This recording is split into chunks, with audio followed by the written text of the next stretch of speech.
father became King Charles III, he became an even wealthier man overnight. Prince William just scored a new piece of property, and it's worth over $1 billion. When Prince William reportedly took ownership of one of the Queen's most private estates, it quietly stirred tension within the royal circle. For years, royal inheritances had subtly shaped power inside the House of Windsor. But this moment felt different. Behind palace walls, reactions grew, and not everyone was pleased, especially Queen Camilla's family. Was it simply tradition at work, or a calculated move that pushed certain voices aside? And what could this unexpected decision reveal about the future direction of the monarchy? The secret decree that changed royal power forever.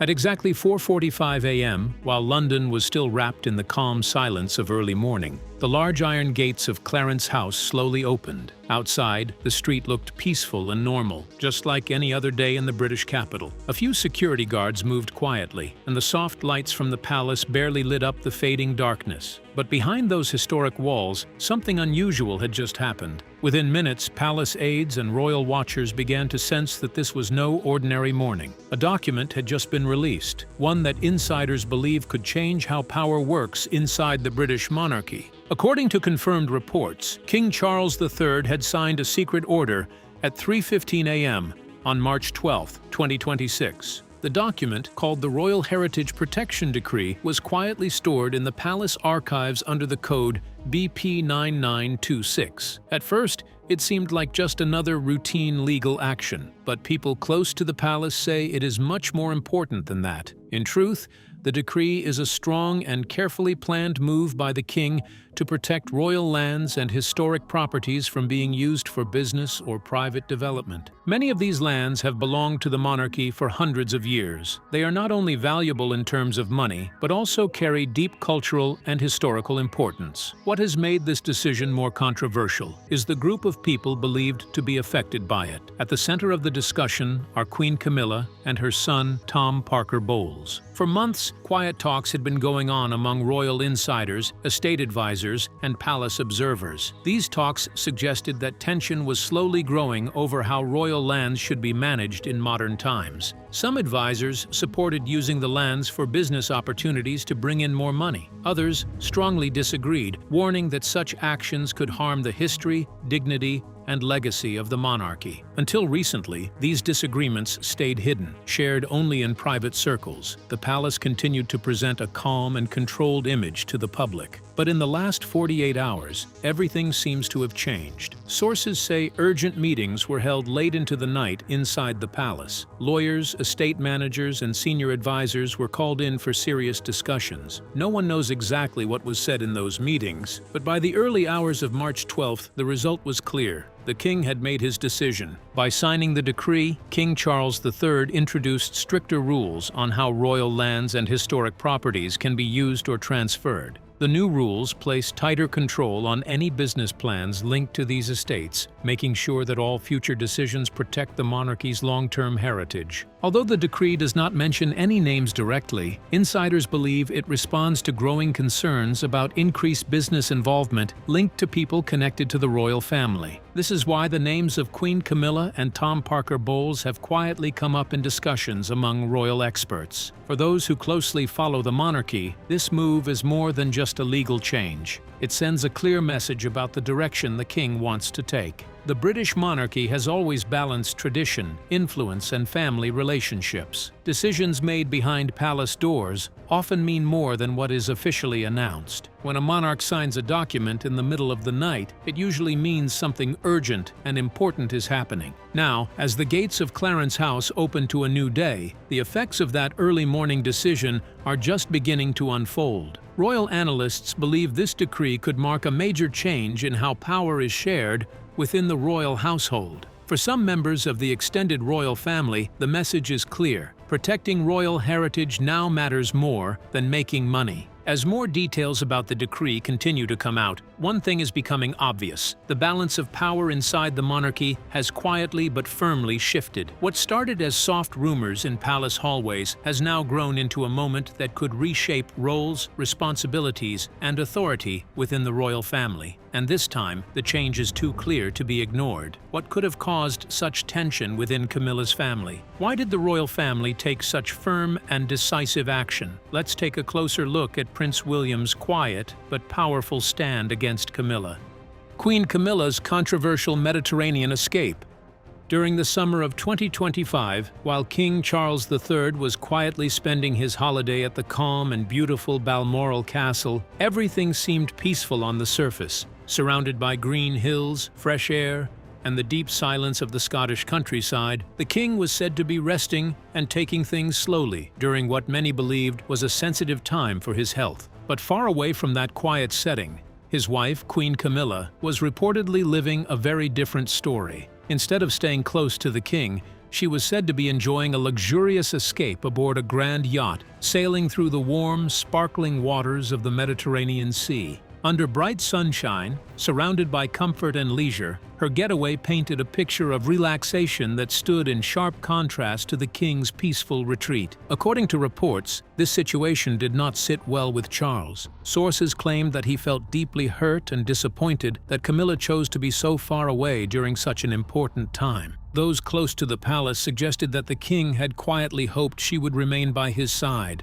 offering support, companionship, and comfort as he rested. Instead, the image of the Queen enjoying life at sea reportedly left him feeling not only saddened, but also somewhat alone. This contrast between duty and distance began to raise eyebrows among royal watchers. Some insiders even started to question whether Camilla was becoming a little too comfortable in her position. The whispers grew louder when discussions turned to financial matters. According to the same reports, Charles had already made generous arrangements to secure Camilla's future. It was said that after his passing, she would receive a very comfortable settlement tied to royal properties and funds, an agreement some observers described as a sweetheart deal. This would ensure she continued to live a life of privilege and security, no matter what happened. The king had also reportedly shared clear instructions with his eldest son, Prince William. He allegedly asked William to respect and honor this agreement with Camilla when he eventually became king. In return, William would be given more freedom to deal with another long-standing issue within the family, his strained relationship with his younger brother, Prince Harry, and Harry's wife, Meghan Markle. For years, the tension between the two brothers has been closely watched by the public. Harry and Meghan's decision to step away from royal duties, along with their open criticisms of palace life, created a deep and lasting divide within the family. According to insiders, Charles's plan would allow William to decide just how distant Harry and Meghan would remain from the royal inner circle in the future. At first, William was said to have accepted this arrangement. Some reports even suggested that Camilla may have quietly influenced the plan behind the scenes, helping secure her own future, while also trying to steady the family during a time of conflict. However, recent whispers suggest that William may now be having second thoughts. Those familiar with palace life claim that the prince has grown increasingly uneasy with Camilla's behavior. Some say she now moves through royal life with a level of confidence that others interpret as arrogance, as if her position is completely secure and beyond challenge. Inside the palace, this attitude has reportedly begun to frustrate William. As the future king, he is said to be paying close attention to how power and influence are carried within the royal family. And according to insiders,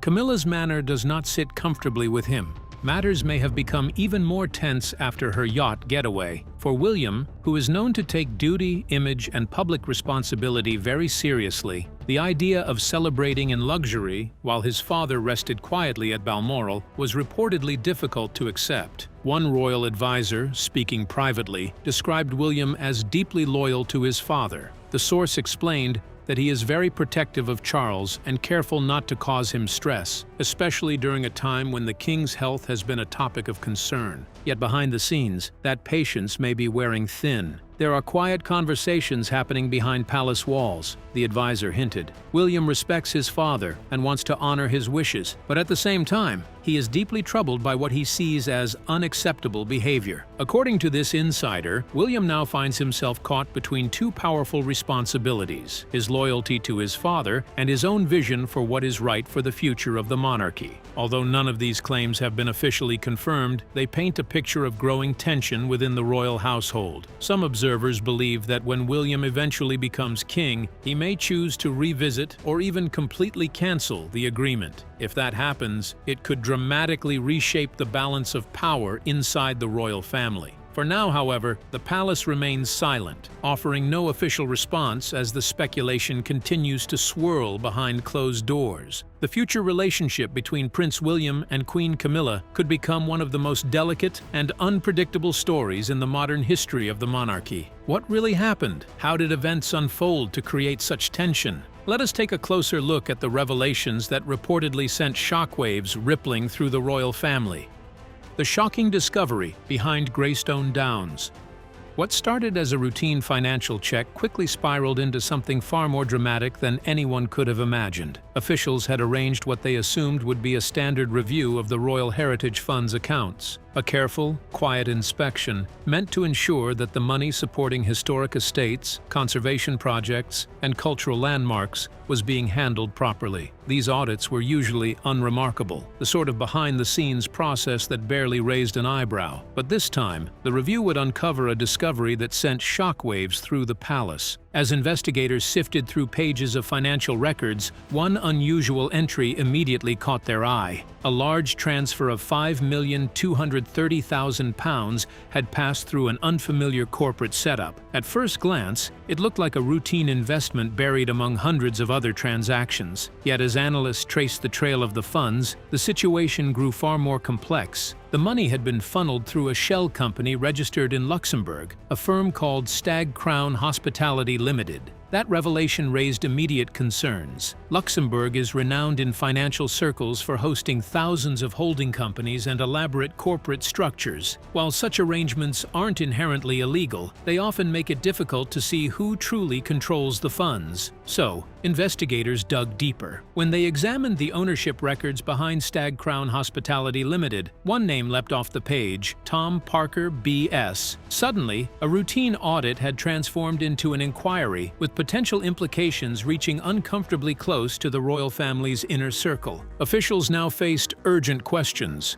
Why had such a large sum of money been moved through this complex structure? What was the ultimate purpose of the transfer? The initial explanation, on paper at least, was ambitious. Documents linked to the transaction outlined a polished business plan to transform Greystone Downs, a historic woodland property tied to the royal estate network, into a luxury eco-resort for the world's wealthiest and most influential visitors. The proposal sounded impressive. It promised to turn Greystone Downs into an exclusive retreat. Instead of ordinary hotels or crowded tourist spots, the resort would offer a highly curated experience designed for international elites, foreign dignitaries, and ultra-high net worth travelers. Guests were expected to pay thousands of pounds per night for privileges that went far beyond standard hospitality. The plan included private culinary events led by world-class chefs, wellness retreats aimed at personal rejuvenation, and guided countryside experiences highlighting the rich cultural heritage connected to the monarchy. Visitors would stroll through protected woodlands, dine in historic settings, and participate in exclusive events evoking the grandeur of centuries-old British tradition. Even the marketing drafts recovered during the investigation painted a vivid picture. Greystone Downs was described as a place where history and luxury would seamlessly intertwine. Promotional materials suggested that guests wouldn't just stay at a resort, they would become part of a living, breathing historical narrative. For some, the proposal appeared visionary. Luxury ecotourism was booming worldwide, and many destinations had successfully merged conservation with elite hospitality. Yet within the palace, the discovery sparked deep unease. Greystone Downs was not an ordinary parcel of countryside waiting to be developed. It was part of a carefully preserved heritage landscape, protected for its historical significance within the network of royal estates. These lands were considered cultural treasures, safeguarded for generations. Turning even a portion of such a landscape into a private resort,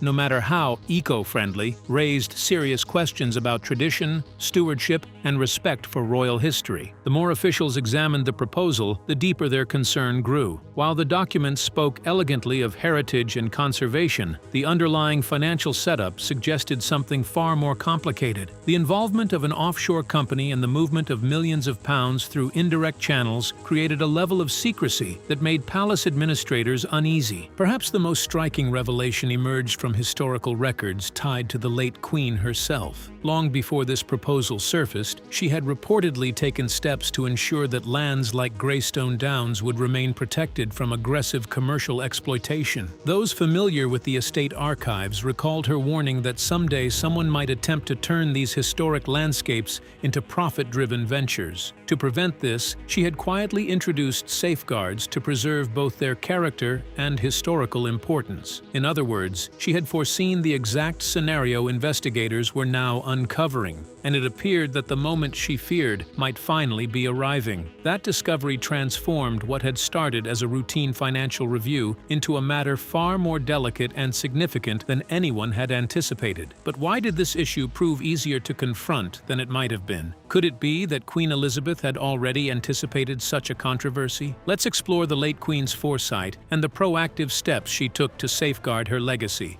The Queen's hidden legal safeguard.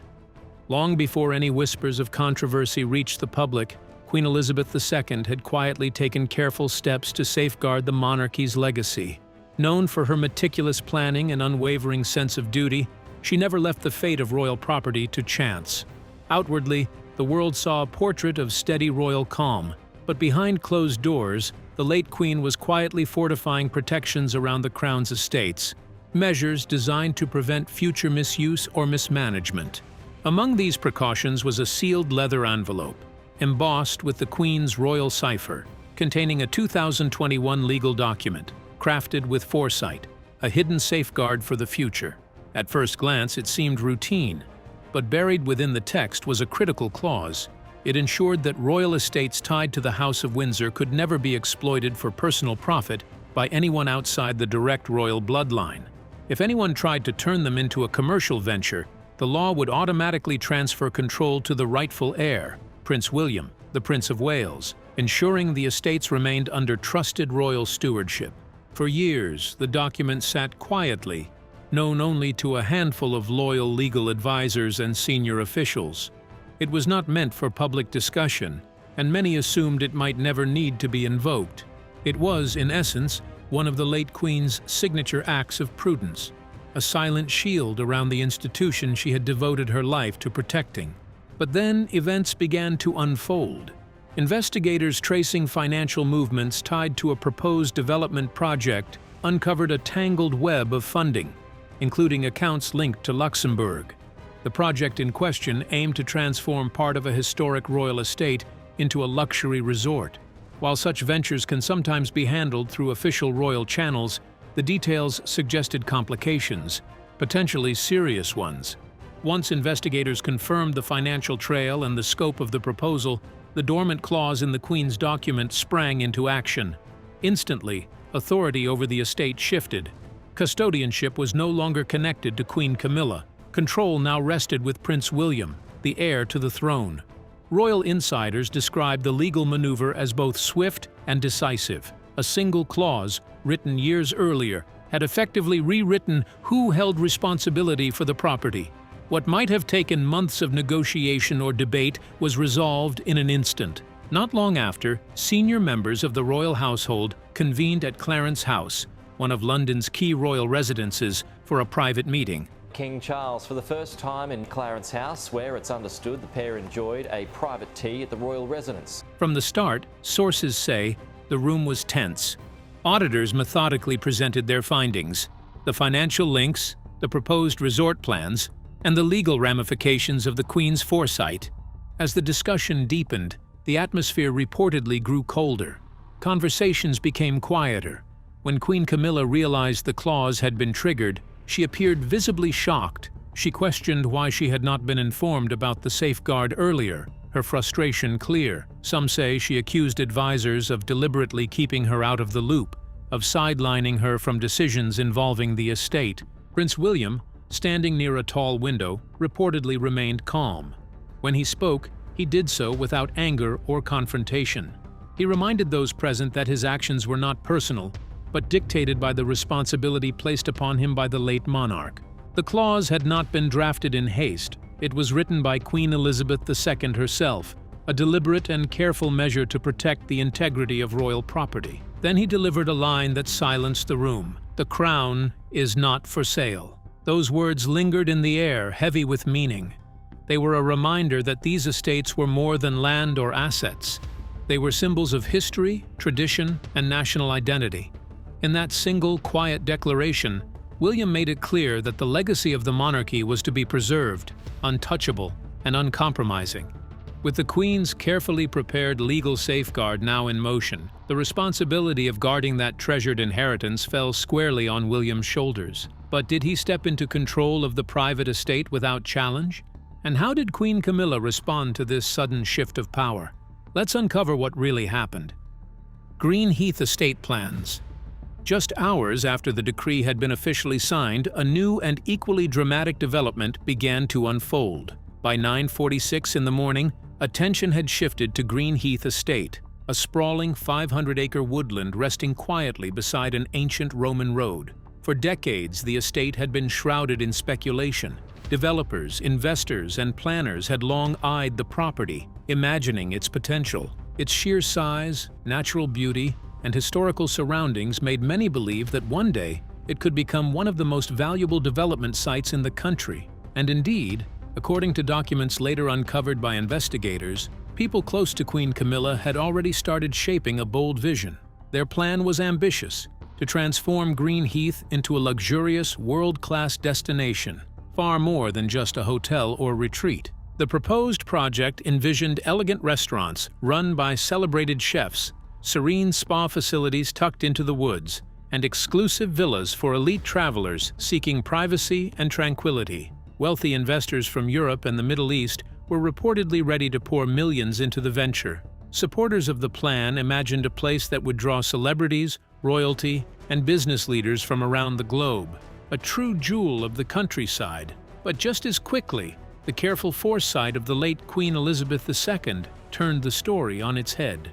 Investigators soon uncovered evidence pointing to a completely different destiny for Green Heath, one the Queen had quietly prepared decades earlier. Hidden deep within financial records was proof of a secret trust worth £37 million. This trust had been built gradually, through a series of strategic transfers personally approved by the Queen. At the time, very few people knew its true purpose, but the trust had one clear mission: to support environmental protection projects and educational initiatives that would one day be led by Prince William. The discovery stunned everyone involved. What had seemed like a routine property matter now revealed an extraordinary level of long-term planning. Queen Elizabeth had not simply preserved the estate, she had protected it through an intricate legal and financial system designed to secure its future. The legal framework was meticulous. Princess Anne, acting under the formal authority of the Crown Trust, completed the official transfer of Green Heath's assets, ensuring every step complied with the strict rules governing royal estates. Even the paperwork carried a hidden strategy. The legal documents were backdated to December 28, 2025. This seemingly technical move had enormous consequences. Any commercial agreements or development plans signed after that date were rendered legally invalid. In other words, the proposed luxury resort, its negotiations, plans, and financing suddenly vanished on paper, erased by law as if it had never existed. But the surprises did not end there. In a private palace meeting, a small group of senior figures played a previously unheard recording of Queen Elizabeth II herself. In her calm, steady voice, she outlined her vision for Green Heath, describing it not as a commercial asset, but as something far more meaningful: a protected legacy zone devoted to environmental conservation, restoration projects, and support for vulnerable children. She named Prince William and Catherine, Princess of Wales, as the estate's future stewards, entrusted with leading projects focused on nature preservation, youth education, and responsible environmental initiatives. Those present reportedly fell silent as they listened. Hearing the late Queen speak with such clarity and foresight, using the great advances of science, we will succeed, and that success will belong to every one of us. Years before any dispute had even arisen, was profoundly moving. It was as if she were speaking from the past directly into the present, her words carrying both authority and quiet wisdom. She had anticipated potential conflict long before anyone else even saw it forming, putting protective measures in place to guarantee that Green Heath's future would follow the path she had envisioned. Long before anyone even began arguing about how the land should be used, Queen Elizabeth II had quietly written the final chapter of Green Heath's story. But what does this unfolding royal drama mean for the monarchy? How did the crown react to Prince William taking the reins? Let's explore how this carefully orchestrated plan has left its mark on the royal family and shaped the course of the monarchy today. The dawn of a new royal era. As the morning unfolded over the heart of London, the events set in motion hours earlier began to ripple outward, touching every corner of the royal sphere in ways that were subtle at first, but soon impossible to ignore. The day started quietly, almost deceptively, with the city wrapped in its usual rhythm. The distant clatter of the underground, the hum of early traffic, the faint aroma of freshly baked bread drifting from bakeries along Whitehall. Yet beneath this ordinary urban bustle, the machinery of monarchy was quietly turning, preparing to shift in ways that would leave a lasting mark. By 11:15, a seemingly modest package had arrived at the front doors of 10 Downing Street. Its size belied its significance. It was small enough to be carried with one hand, but heavy with consequence, almost as if it bore the weight of centuries within its carefully sealed walls. The package was opened, revealing a single document, enveloped in cream parchment and bearing the unmistakable cipher of Queen Elizabeth II herself. It was not a routine file, nor a simple formality intended to mark the passing of time. This was a royal decree, a legal instrument imbued with authority and history, carrying with it the confirmation of a transfer of remarkable importance. Of quiet, good-humored resolve and a fellow feeling still characterize this country. The object at the heart of this decree was Oakage Estate, a sprawling verdant sanctuary that had stood for generations as a symbol of heritage, continuity, and quiet elegance. Nestled amid rolling hills and ancient woodlands, Oakage was more than a property. It was a living repository of the Crown's history, each brick and beam telling a story of lineage and legacy. Its estimated value, £18,400,000, reflected not just material wealth, but the weight of tradition and custodial responsibility. And like other properties bound tightly to the Crown, Oakage was protected by a legal clause that carried an unmistakable sting. Anyone marrying into the royal family after the year 2010 was barred from contesting who would ultimately hold ownership. In a private, high-ceilinged room within the palace, the decree was read aloud to the senior members of the royal household. The words, precise and deliberate, floated across the chamber, carrying with them a heavy stillness. Witnesses later described the silence that followed as almost tangible, like a thick curtain dropped between reality and expectation. No one spoke immediately. The gravity of the moment pressed down on every shoulder, and for a brief period, the room seemed suspended in time. Every mind present understood, in that hushed silence, that the stakes had just grown far higher than anyone had fully realized. As the day moved forward, a new layer of significance began to reveal itself. Within the ornate walls of the palace, internal memoranda circulated quietly among key advisors and officials. These documents spoke of sweeping changes that would touch nearly every aspect of the monarchy, reforms that insiders had begun to call the Windsor overhaul. Ambitious in vision, these reforms aimed to modernize the institution while preserving its historical dignity. At the center of the plan was Prince William, who would take on a more prominent and strategic leadership role. That people of all faiths, all backgrounds, and all communities deserve to be celebrated and supported. Guiding not only the family, but the entire machinery of the monarchy into a new age. The overhaul envisioned a streamlined royal household, one in which fewer members would hold active responsibilities. Oversight would become more rigorous, transparency would be strengthened, and the monarchy would be held to standards of accountability never before seen.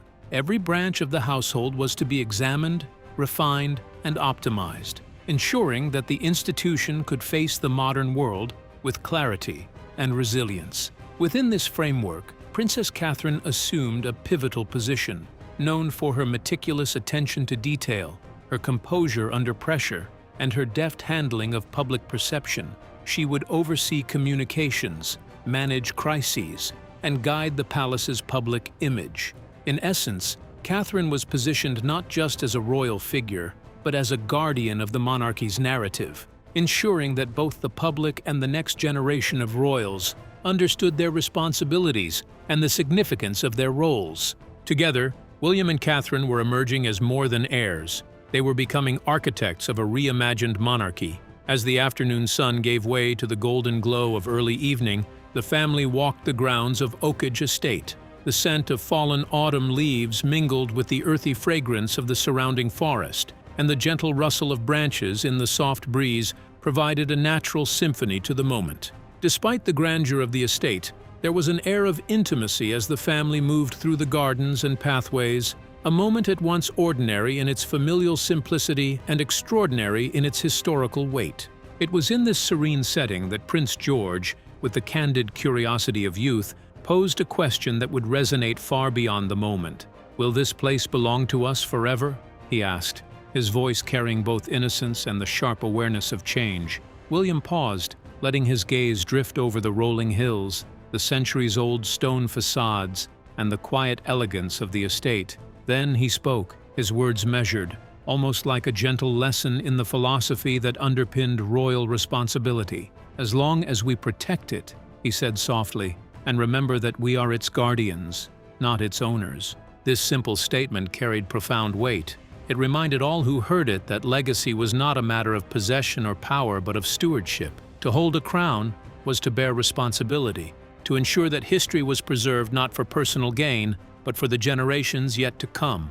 In that moment, the family understood that the true measure of royalty was not in the grandeur of titles or the opulence of estates, but in the careful, deliberate act of guardianship. Yet even as this new era of leadership took shape, a quiet and insidious mystery was unfolding behind the palace doors. Digital security logs, reviewed later, revealed a peculiar and unauthorized access to the Luxembourg hospitality accounts just minutes before the royal decree was made public. The access had originated from within the walls of Kensington Palace itself, suggesting the presence of an observer intimately familiar with the inner workings of the household. Investigators quickly began to suspect that a whistleblower might be operating within Prince William's closest circle, someone who had deliberately preserved sensitive information before it could be properly secured, or perhaps even before the full weight of its significance could be realized. The identity of this insider remained tightly guarded, known only to the highest levels of security and intelligence within the palace.